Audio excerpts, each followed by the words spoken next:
On est sur la réparation d'un iPhone 12 Pro bleu Pacifique. Donc j'utilise un petit outil pour permettre de créer un trou dans le verre. Donc c'est un espèce de petit stylo avec un ressort à l'intérieur et ça permet vraiment de créer un premier trou. Et ensuite je passe mon outil. Donc j'utilise une station à air chaud donc qui me permet de vraiment chauffer le verre et donc la colle qui est en dessous pour ensuite passer l'outil pour vraiment retirer le verre. Donc c'est une réparation qui est assez chronophage mais assez simple si on s'y prend bien. Donc au niveau des outils c'est assez simple, hein. C'est simplement une source de chaleur, donc ça peut être soit un décapeur thermique, sèche-cheveux ou alors une station à air chaud. Après forcément plus c'est chaud mieux c'est, donc un sèche-cheveux ça passe mais c'est pas l'optimal. Et donc j'utilise des petits outils pour passer en dessous le verre et ensuite soulever pour retirer le verre en lui-même. Donc il y a quelques petites choses à faire attention dans cette réparation. Donc il faut savoir qu'il y a la recharge sans fil qui se trouve au milieu du téléphone, en dessous là avec le cuivre qu'on voit. Donc il y a les petits aimants qui font tout le tour de la recharge sans fil. Donc après c'est pas grave si vous les retirez, dans ces cas-là vous pouvez les recoller. Il y a au niveau des objectifs, il faut faire très attention puisqu'en fait, moi dans mon cas, je les ai pas protégés, mais c'est vraiment optimal. Le mieux ce serait de les protéger avec un scotch justement qui résiste à la chaleur, comme ça vous n'avez pas de soucis. Il est important de faire attention du coup au niveau du flash à ne pas le chauffer directement, sinon vous allez dessouder le flash et vous le retrouverez dans vos mains. Il y a aussi le micro, donc sur ce modèle-là, en fait, il est vraiment en dessous, donc c'est assez dur de le retirer. Mais sur des modèles comme le 11 ou le 12, dans ces cas-là, c'est très facile d'enlever le micro et d'être embêté. Il faut faire également attention au niveau des nappes. En fait, il y a des petites nappes qui passent. Vous avez la plaque métallique qu'on voit sur l'écran, sauf qu'en fait, il y a des endroits où on voit les câbles qui sont apparents, les petits flex qui sont en dessous. En fait, c'est des petits câbles noirs, il faut faire très attention. Ils se trouvent en bas du téléphone et souvent en haut. Donc en fait, ne surtout pas passer les outils à ces endroits-là, quoi. Du moment qu'on les repère, on fait le tour et on les fait par la suite. On reste vraiment bien concentré. Et donc, quand on s'approche des objectifs, l'outil pour casser le verre est très, très utile. Après, cependant, cet outil est très pratique, mais à usage dangereux, puisqu'au final on peut transpercer le châssis ou même casser une nappe à travers, donc à utiliser avec précaution et surtout pas à la force maximale de l'outil.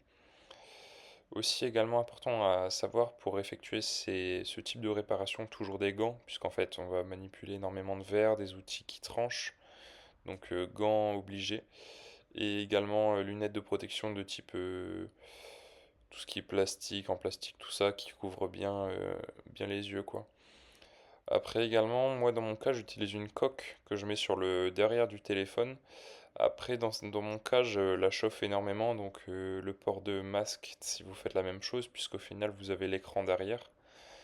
Donc il est important de vraiment faire attention à du coup pareiller l'écran s'il est encore en bon état. Donc dans mon cas, j'utilise la coque, mais justement, si je la chauffe trop, ça dégage des vapeurs qui sont pas, c'est du plastique cramé quoi, donc c'est pas l'idéal. Et donc pour vraiment ensuite par la suite coller la vitre, il est important de savoir que si vous avez le moindre bout de verre, en fait ça vous fera pas une bonne réparation. Il faut vraiment retirer tout le verre, toute la colle. Et ce que moi je fais dans mon cas pour être sûr que c'est bon, je commence à tester avec justement la nouvelle vitre. En fait je la pose directement et je vois si ça bloque. Après c'est pas garanti que ça marche, mais ça me permet déjà d'avoir un petit rendu, d'entendre, d'écouter, voir si ça fait du bruit de verre qui reste encore ou si ça c'est bien en place. Également de savoir si par exemple si ça dépasse plus d'un côté ou de l'autre ou si le flash est bien mis à sa place. Donc c'est vraiment une réparation qui prend vraiment du temps. Dans mon cas ça m'a pris presque 1 heure et demie. Après je j'ai pas de laser comme la plupart des réparateurs, mais avec un laser par exemple ça aurait pris bien moins de temps puisque le laser permet justement de retirer toute la colle en fait ça la supprime carrément, en fait, ça la fond. et du coup ça permet de faciliter encore plus la réparation, mais dans mon cas je n'en ai pas. Après, c'est tout à fait faisable sans, hein, franchement, c'est pas non plus insurmontable. Il faut être juste bien préparé, bien outillé. Dans mes outils que j'utilise, du coup, j'utilise une petite lame donc qui permet vraiment de passer en dessous. C'est celle avec le petit manche un petit peu coloré. Donc ça permet vraiment de passer en dessous. Et l'autre outil, c'est un plus un effet de levier. En fait, ça passe en dessous le verre pour soulever là où c'est un peu plus dur, puisque la lame est elle, très fragile. Donc moi j'utilise plutôt la lame pour les endroits où vraiment c'est difficile d'accès, le petit outil pour faire levier dans le cas où c'est des grosses pièces de verre à retirer. Donc il y a également des petites spécificités, en fait il y a les petites plaques où il faut faire très attention. Les petites plaques en métal, là, elles sont sûrement sur la plupart des téléphones. Et donc on voit également la batterie, donc attention à ne pas la chauffer, là on la voit directement la partie noire au niveau en dessous la recharge sans fil. On la voit directement, donc faire attention à ne pas la chauffer, pas l'abîmer non plus, très important. Et donc ce type de réparation se fait sur tous les modèles de l'iPhone 8 à l'iPhone 13 Pro Max, également le 14 Pro et le 14 Pro Max. Dans le cas des modèles du 14, 14 Plus et 15 jusqu'au 16 Pro Max, dans ces cas-là, c'est en fait des clips, en fait, ça fait comme les écrans. Dans ces cas-là, c'est simplement vous passez votre outil en dessous, vous déclipsez et ensuite vous remettez la nouvelle vitre tout en retirant tout ce qui est flash, etc. C'est beaucoup plus simple et c'est une réparation totalement différente. En fait, vous aurez besoin de tournevis, etc. Alors que là, c'est simplement des outils qui sont utiles pour retirer le verre, etc. Il n'y a pas de tournevis ou quoi que ce soit. Et donc, imaginons dans le cas où vous abîmez un des composants sur le châssis.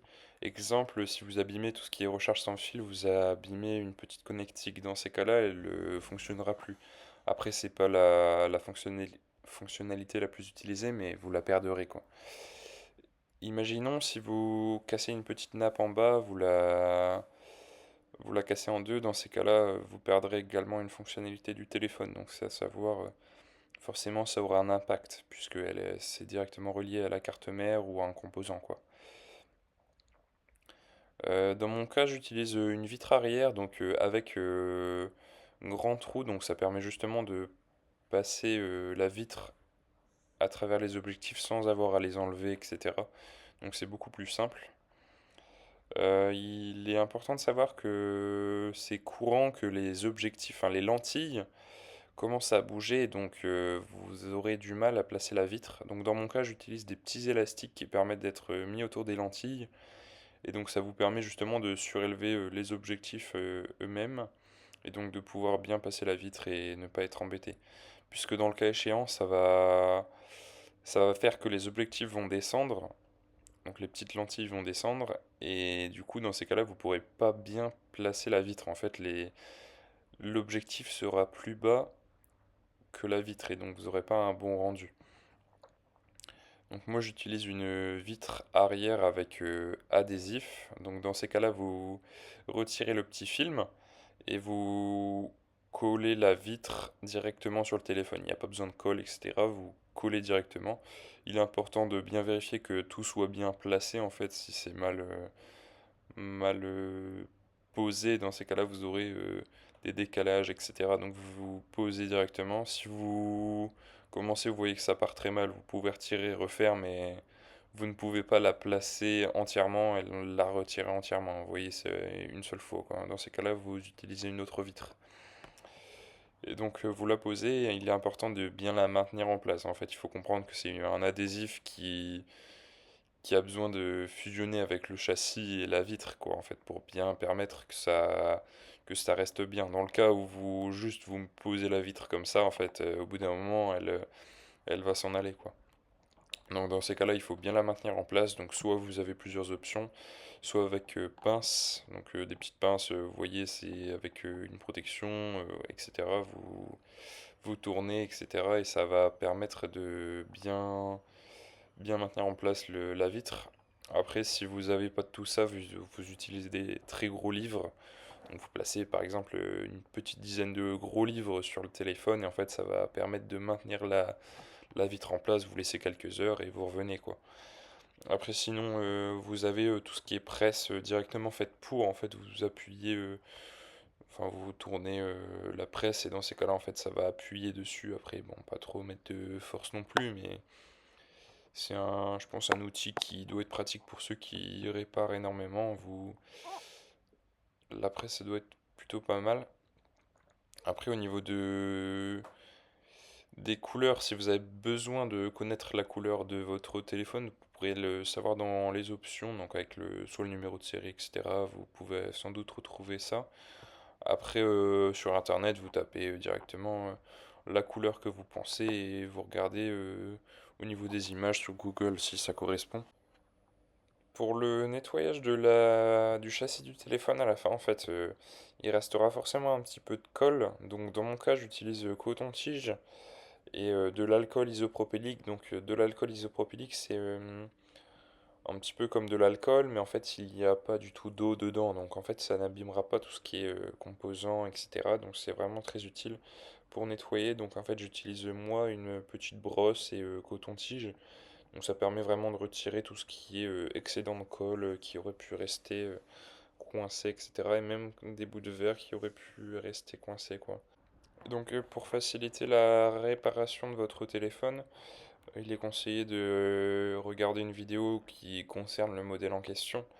Donc pour vous permettre de vraiment comprendre comment la personne fait, etc. Si c'est une première fois. Euh, Déjà avoir un espace de travail dégagé, c'est hyper important. Se bloquer un temps, puisque si vous allez être pressé, vous allez énormément agir de façon plus différente que si vraiment vous êtes posé, prendre le temps, etc. Il est important de ne pas le faire à côté d'animaux, puisqu'en fait vous avez les vers qui peuvent être projetés assez loin, quoi. Donc le faire dans une pièce au calme, protégée, et sur un environnement qui craint pas trop, puisque bah, dans mon cas j'utilise la pièce bleue qui me permet justement de protéger le bureau. Et donc pour retrouver ces vitres, je vous mettrai un petit lien si ça peut vous intéresser. En fait, il y a différents modèles donc correspondant à votre iPhone et du coup différentes couleurs. Donc il est important de ne pas se tromper puisqu'il y a des mini, donc c'est des tailles plus petites, c'est iPhone 12 mini, 13 mini, etc. Donc il est important de ne pas se tromper. Et donc vous pouvez retrouver ça en description, vous aurez sûrement un petit lien qui vous permettra de retrouver à bas prix, puisque dans tous les cas, si vous prenez sur Amazon, vous aurez des vitres très chères et qui seront pas optimales en fait. Vous payerez très cher pour une qualité tout à fait normale. Dans le cas où vous reprendrez sur des sites reconnus, vous payerez également cher pour des pièces bah, tout à fait normales. Vous payez simplement des frais, par exemple le frais d'envoi qui est très cher, s'il prend c'est beaucoup moins cher en point relais, etc., quoi. C'est ce qui fait justement le prix de ces vitreux-là. Et dans le cas où on fait le calcul donc pour cette réparation, si imaginons vous achetez la vitre à une dizaine d'euros, vous y passez 1 heure et demie, en fait, ça vous coûte 10 euros, les outils, etc. Vous êtes sur une quarantaine d'euros max, mais vous le saurez le faire à l'avenir, quoi. Si vous avez une vitre qui casse à l'avenir, vous saurez la réparer. Et dans le cas où vous passez par un réparateur, ça vous coûtera une quarantaine, cinquantaine d'euros et vous ne saurez pas le faire à l'avenir, quoi. Après, c'est à vous de voir si vous voulez vous lancer là-dedans. C'est quelque chose à tester, à expérimenter et à voir si vous pouvez justement réussir à le faire vous-même, quoi. Dans mon cas, voici le résultat que j'ai obtenu. Du coup, en fait, vous voyez, il n'y a pas de jeu. En fait, on voit pas vraiment on voit pas à travers, quoi. C'est vraiment bien mis, quoi. Et donc là, au niveau de l'objectif, c'est simplement de la colle, en fait. Ils avaient mis une petite protection. Moi, je l'ai retiré, sauf qu'en fait, il reste la colle à retirer. Donc au niveau du flash, il est un petit peu plus reculé comparé à l'origine, mais après, je sais pas si le flash est d'origine. C'est peut-être pour ça qu'il est autant abaissé en fait. Mais bon, après, franchement, c'est juste un détail qui fait pas vraiment la différence. Et donc vous pourrez retrouver les liens en description pour acheter les vitres à bas prix. Donc vous recevrez exactement les mêmes que sur les photos. Et donc je vous laisse là-dessus et bonne réparation à vous.